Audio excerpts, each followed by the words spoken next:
Olá, boa tarde, véspera do Natal e tem gente que ainda não recebeu os presentes comprados pela internet. De acordo com a Câmara de Dirigentes Lojistas, neste ano, quase metade das compras serão feitas pela internet. Mas e se os presentes não chegarem a tempo? O que fazer? No Jornal da Justiça de hoje, vamos falar sobre os direitos dos consumidores. Este é o destaque do dia. Vamos aos demais.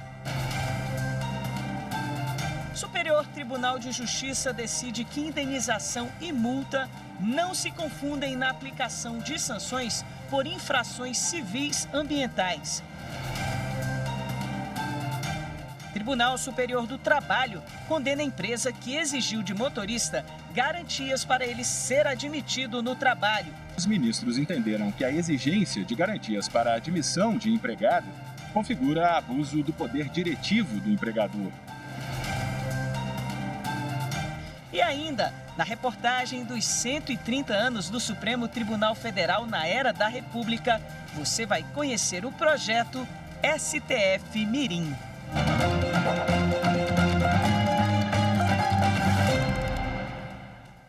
Em um trabalho conjunto, os Ministérios Públicos Federal, Estadual e do Trabalho de Pernambuco, junto com as Defensorias Públicas da União e Estadual, emitiram uma recomendação para que a Prefeitura de Recife e o governo de Pernambuco adotem medidas de apoio aos indígenas da etnia Varau, migrantes venezuelanos. No documento, tanto os Ministérios Públicos quanto as Defensorias recomendam que seja elaborado, dentro de 30 dias, um protocolo nos termos da Convenção 69 da Organização Internacional do Trabalho, que estabelece direitos plenos aos povos indígenas, com o objetivo de criar políticas públicas referentes às necessidades de subsistência e sobrevivência, especialmente durante a pandemia da Covid-19. O governo de Pernambuco e a Prefeitura de Recife devem informar se vão acatar ou não a recomendação no prazo de 10 dias úteis. Em caso de descumprimento, poderão ser adotadas as medidas judiciais e administrativas. E a terceira turma do Tribunal Superior do Trabalho condenou uma empresa de alimentos do Ceará a indenizar o motorista. A empresa exigiu que ele apresentasse uma carta-fiança e um cheque de R$20 mil com data em branco para ser admitido no emprego. Na reclamação trabalhista, o motorista contou que trabalhava como vendedor e que a carta e o cheque, com data em branco, foram devolvidos somente quando ele foi demitido, 19 anos depois. Segundo ele, a exigência foi discriminatória, pois demonstrou desconfiança sem nenhum motivo. A empresa alegou que a medida era uma prática comum no mercado à época da contratação e que a fiança é exigida em vários negócios jurídicos e regulada pela legislação civil. O Tribunal Regional do Trabalho da 7ª Região no Ceará manteve a sentença de primeiro grau que havia indeferido o pedido de indenização por entender que a exigência de garantia não leva à presunção de desonestidade do trabalhador. Em recurso ao TST, o relator na terceira turma, ministro Maurício Godinho Delgado, afirmou que as exigências da empresa atentaram contra a dignidade, a integridade psíquica e o bem-estar individual do motorista, e que estes são bens imateriais que compõem seu patrimônio moral protegido pela Constituição. Por unanimidade, os ministros entenderam que a exigência de garantias para a admissão de empregado configura abuso do poder diretivo do empregador e condenaram a empresa ao pagamento de indenização no valor de R$5 mil. O Superior Tribunal de Justiça decidiu que indenização e multa não se confundem na aplicação de sanções por infrações civis ambientais.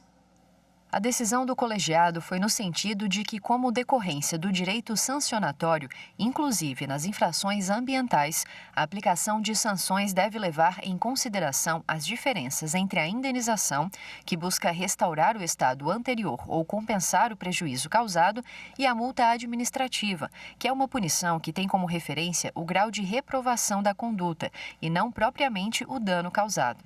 No caso julgado, o movimento Defenda São Paulo ajuizou a ação civil pública alegando ilegalidade na construção de um prédio autorizada pelo Estado que foi realizada a menos de 300 metros de uma edificação tombada. Isto porque construir no raio de 300 metros de um sítio ou de uma edificação tombados desrespeita um decreto estadual de 1979. Em primeiro grau, a ação foi julgada procedente apenas contra o Estado. E na apelação, o Tribunal de Justiça de São Paulo condenou o Estado ao pagamento de multa de 20% do bem tombado e determinou que a construtora indenizasse o prejuízo causado à coletividade a ser apurado em liquidação de sentença. No STJ, a segunda turma entendeu que a condenação a pagar multa foi fora do pedido, de acordo com o Código de Processo Civil. Para o colegiado, o Tribunal Paulista confundiu multa com a indenização requerida na petição inicial da ação civil pública. Além disso, o ministro Og Fernandes, cujo voto prevaleceu no colegiado, apontou que o judiciário é competente para revisar e anular multas, mas não para exercer o papel da autoridade administrativa fixando a multa. E a segunda sessão do Superior Tribunal de Justiça decidiu que crédito cedido fiduciariamente não é bem de capital e não se submete aos efeitos da recuperação da empresa. Por maioria, o colegiado deu provimento ao recurso de um banco para excluir dos efeitos da recuperação judicial os recebíveis cedidos fiduciariamente em garantia de cédulas de crédito bancário. O colegiado também entendeu que esse tipo de crédito não pode ser considerado bem de capital, razão pela qual não se sujeita ao impedimento de retirada do estabelecimento da recuperanda durante o prazo de suspensão previsto na Lei 11.101 de 2005. No julgamento, os ministros reformaram acórdão do Tribunal de Justiça de Mato Grosso, que compreendeu que a falta de registro da cessão fiduciária desconstituiria a garantia. Com isso, o banco não poderia receber os valores respectivos fora da recuperação judicial. A relatora do recurso no STJ, a ministra Isabel Galotti, lembrou, entre outras coisas, que a jurisprudência da Corte considera que os contratos gravados com cessão fiduciária não se submetem ao regime da recuperação, pois são bens ou valores extraconcursais, conforme a Lei de Recuperação em Falência. Além disso, segundo a magistrada, os credores da empresa em recuperação não são os terceiros para os quais o registro promove a publicidade, uma vez que os direitos cedidos fiduciariamente integram o patrimônio do credor fiduciário e não da recuperanda. Veja a seguir o que diz a legislação sobre compras feitas pela internet. Eu volto já já.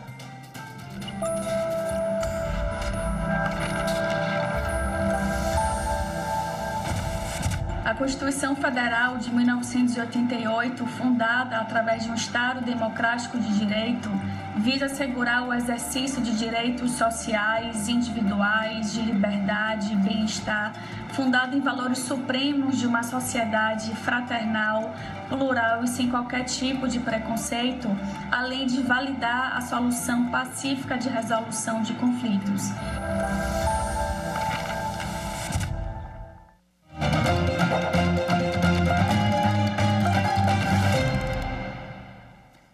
Pandemia sob controle, muita gente vai retomar as festas de Natal neste ano. E quase metade comprou os presentes pela internet. Uma comodidade que nessa época do ano se transforma em risco. A encomenda pode não chegar a tempo. Luísa comprou os presentes de Natal para a família pela internet. Falta pouco para a ceia e ela ainda espera a chegada de algumas encomendas. A maioria dos presentes eu já recebi. Mas ainda faltam 2. Natal é daqui a pouco e eu ainda tenho esperança que eles cheguem. Este ano o Natal será um pouco diferente de 2020. Com a pandemia da Covid-19 mais controlada, muita gente se animou a retomar os encontros de família e presentear parentes e amigos. A Câmara de Dirigentes Lojistas estima que 123 milhões de consumidores gastem com presente de Natal e quase metade das compras foram feitas pela internet. Segundo as estimativas, o comércio eletrônico responde por 45% das compras de Natal. Com o aumento da procura nessa época do ano, a entrega fica mais difícil e pode atrasar. Algumas lojas deixam claro na página que o produto não vai chegar a tempo. Outras selecionaram produtos com entrega rápida. A Luísa sabe de todos esses riscos, mas acha que mesmo assim valeu a pena.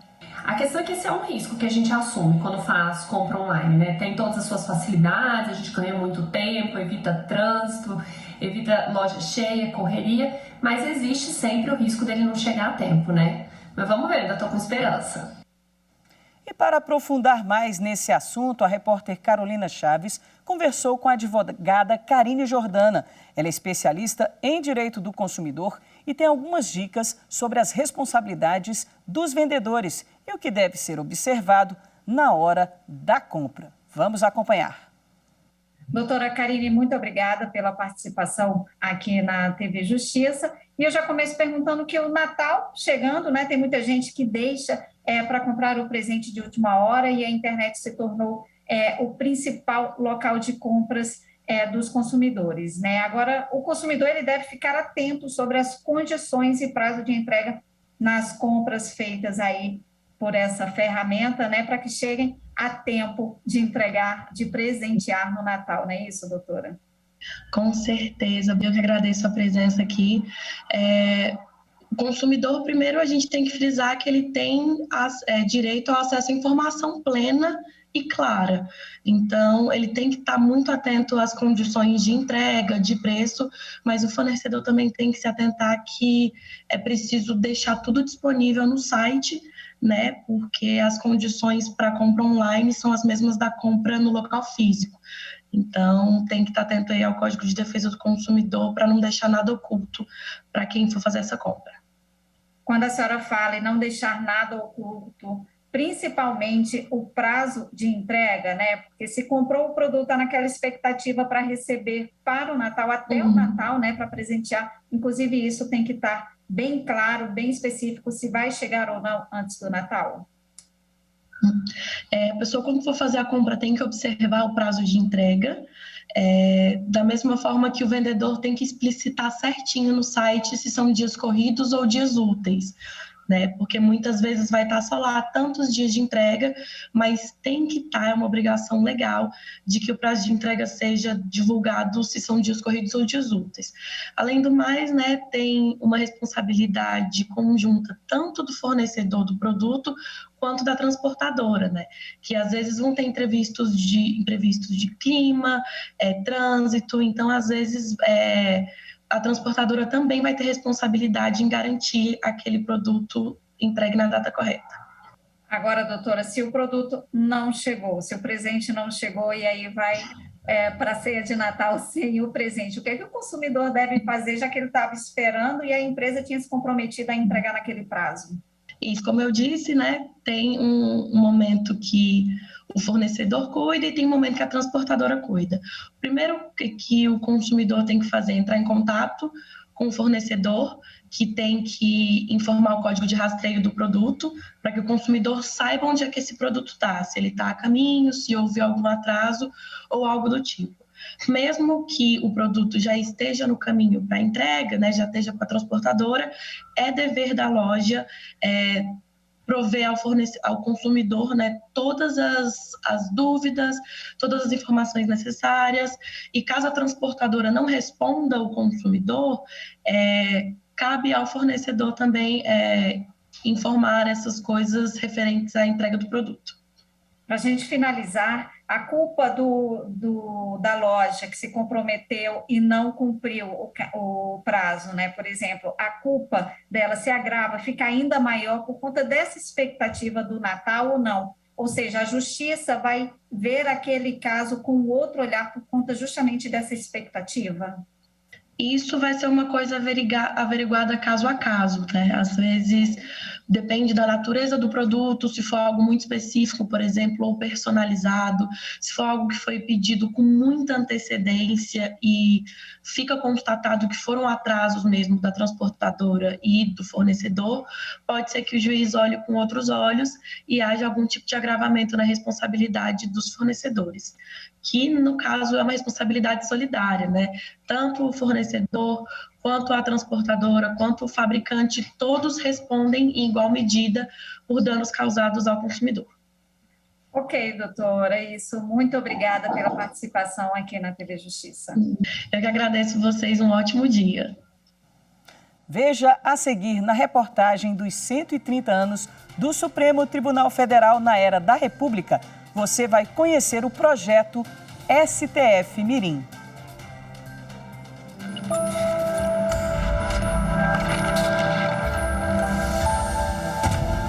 A Constituição é responsável por garantir direitos fundamentais historicamente conquistados pela sociedade, inclusive impedindo que tais direitos sejam abolidos por maiorias ocasionalmente formadas.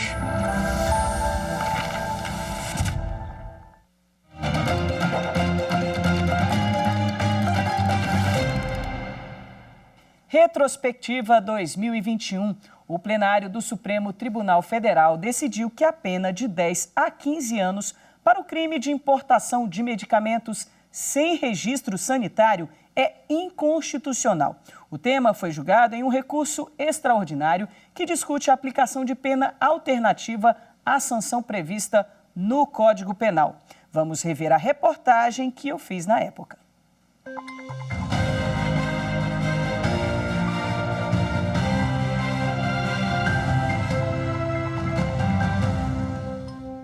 O caso chegou ao STF após a condenação de um homem que trouxe ao país um medicamento sem a documentação exigida em lei.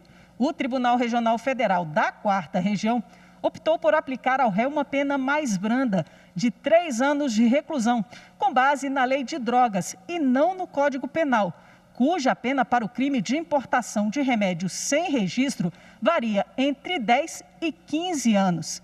Em discussão, a constitucionalidade da pena de prisão prevista no Código Penal para quem importa medicamento sem registro da Anvisa.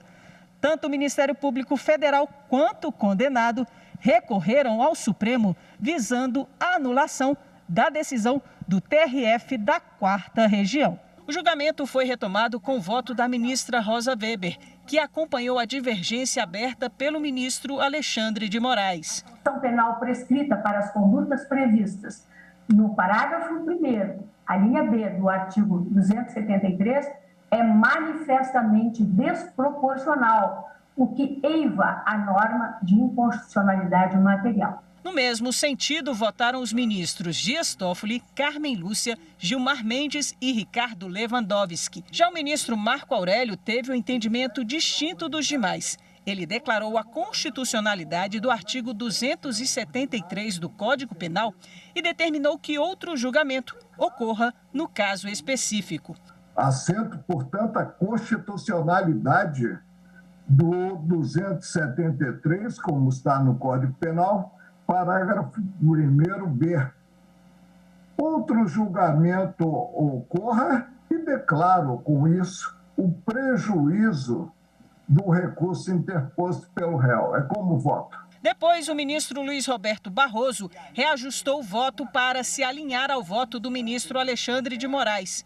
Então, por maioria, o plenário declarou a inconstitucionalidade da pena de 10 a 15 anos para o crime de importação de medicamentos sem registro na Anvisa e determinou o retorno do processo ao TRF4 para revisão da pena aplicada ao condenado, devendo ser considerada a pena de 1 a 3 anos e multa prevista na redação original do Código Penal para o artigo 273.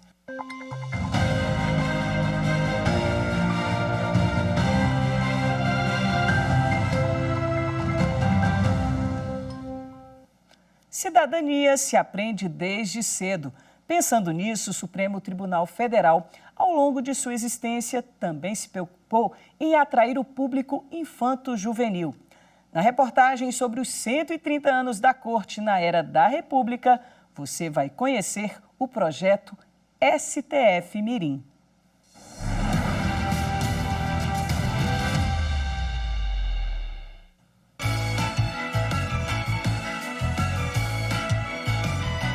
Sempre estão metidos numa aventura daquelas, isso todo mundo sabe.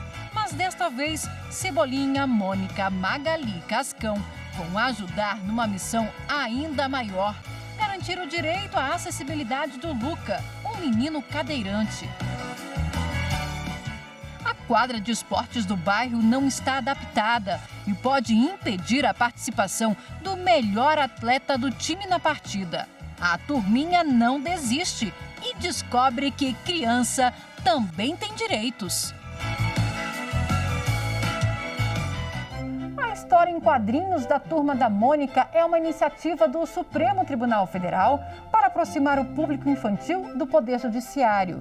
A revista traz, além de uma historinha, joguinhos sobre direitos fundamentais e explica de forma didática o papel da mais alta corte do país. Responsável pela Secretaria de Documentação na época em que a revistinha foi elaborada, a servidora Ana Valéria explica que o gibi faz parte do projeto STF Mirim. A gente quis mostrar que esse Supremo que as crianças veem na televisão, que tem decisões que afetam a vida delas, da família delas, da sociedade, do país, exerce um papel na vida das pessoas e que isso precisa ser compreendido de uma forma lúdica para despertar interesse, porque ele é o cidadão de amanhã. A parceria do STF com a editora Maurício de Souza permitiu a publicação de centenas de exemplares da revista em quadrinhos, que foram distribuídos a bibliotecas e escolas públicas na época do lançamento. Os amigos estão ajudando ele, mas só que o moço não quer ajudar ele, mas a moça vem e ajuda.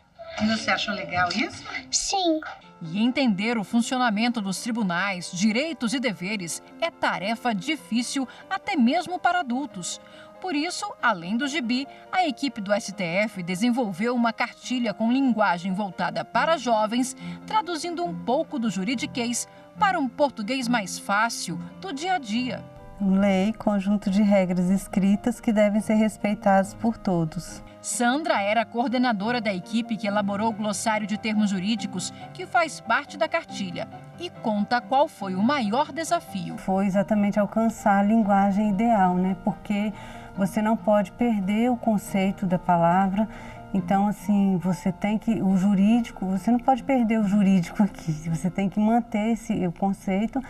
Mas, por outro lado, também a linguagem tinha que ser acessível. Então, tem coisas que não tem muito como a gente tirar. Tem palavras que são difíceis para você traduzir e principalmente para colocar no papel, né? Por mais que a gente tentasse, assim, reduzir, o que a gente vai colocar aqui, ainda ficava um pouco difícil a interpretação do conceito. Então, esse foi o nosso maior desafio. E foi junto com a cartilha que a história dos 130 anos do STF chegou às escolas públicas do entorno do Distrito Federal. Uma equipe do Supremo fez uma exposição itinerante com peças históricas que marcaram a trajetória da mais alta corte do país e a distribuição do material didático às crianças. Eu tô achando legal porque é bem legal pra gente aprender, né? Pra quem quer ser advogado, juiz, aí é bom pra gente aprender isso, né? Sobre o Brasil. Muito educativo, que faz a gente aprender melhor as coisas, estudar bem. É isso aí. Eu nunca fui no museu, mas eu gostei bastante, porque aqui parece um museu, muito legal. A população, ela precisa ter o conhecimento desde cedo. E como a gente não tem direito constitucional nas escolas, aí eu acho que seria interessante que a gente pudesse aproximar esse público do tribunal de uma forma correta, assim, né? Entender corretamente o papel do Supremo. Além do gibi e da cartilha, o projeto STF Mirim também conta com um vídeo interativo para facilitar a compreensão da divisão do Poder Judiciário, a função do STF e sua composição, os direitos previstos na Constituição. No Brasil, há muitas leis dizendo quais os direitos e as obrigações de cada um. Elas também dizem o que nós podemos ou não podemos fazer. Por exemplo, uma lei fala que toda criança tem o direito de ir à escola. Essa criança que ela entende os direitos dela, ela vai saber que os pais dela, a família dela pagam imposto e aquele imposto vai para a merenda escolar. E qual a qualidade da merenda escolar que ela está recebendo? Se ela despertar desde cedo esse interesse pelos seus direitos, pelos seus deveres, pelo papel do Poder Judiciário, pelo seu papel na família, na sociedade, a gente acredita que a gente vai ter um país melhor. O gibi, a cartilha e o vídeo estão disponíveis em formato digital na página do STF na internet, na aba STF Mirim. Em função da pandemia da Covid-19, as visitas à Biblioteca do Supremo estão suspensas.